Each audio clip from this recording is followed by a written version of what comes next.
information. It was the only way we could learn, could see, and finally accept ultimate truth. The universe is conflict. It is polluted and unclean. The only way it can be purified is by consuming itself and being reborn. Think of the ancient image of the snake devouring its own tail.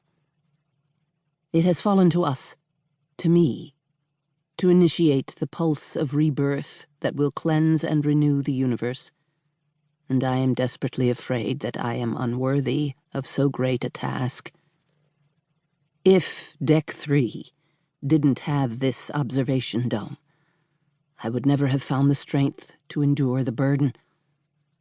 But looking out at the infinite dots of light, the frosting of stars and galaxies that mottle the endless black, I manage to carry on. The universe doesn't make mistakes. If it has chosen me to be its messiah, it is because somehow I will prevail.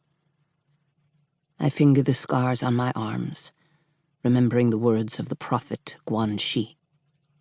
How we were horrified as she took a knife to her own skin and began to cut herself, saying, "Pain is purification. It is the path."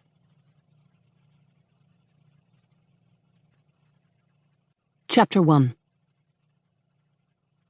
Watch began at 06 ship's time as Ashanti continued its long deceleration into the Capella star system. For Captain Miguel Angel Galuzzi, it was anything but another day in the countdown from hell. He strode down the long corridor from his cabin. Every other light panel had been removed years ago to save energy. Didn't matter. He could have walked it blindfolded. Around him, Ashanti hummed, and he could feel the familiar vibrations of a living ship, could feel the movement of air on his face as he passed one of the ventilators.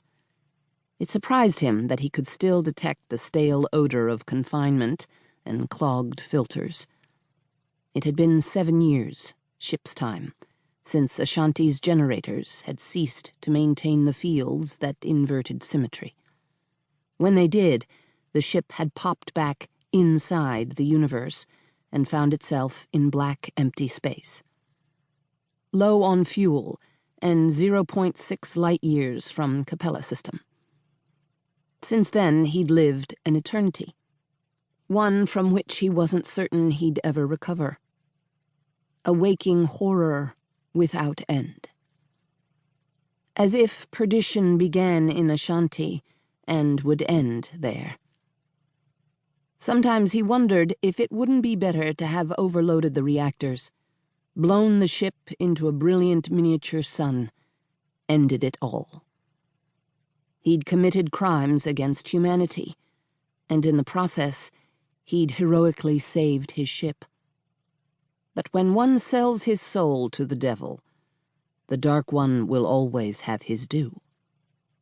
Galuzzi contemplated that as he passed the captain's lounge and hesitated at the hatch for the astrogation center, or AC for short.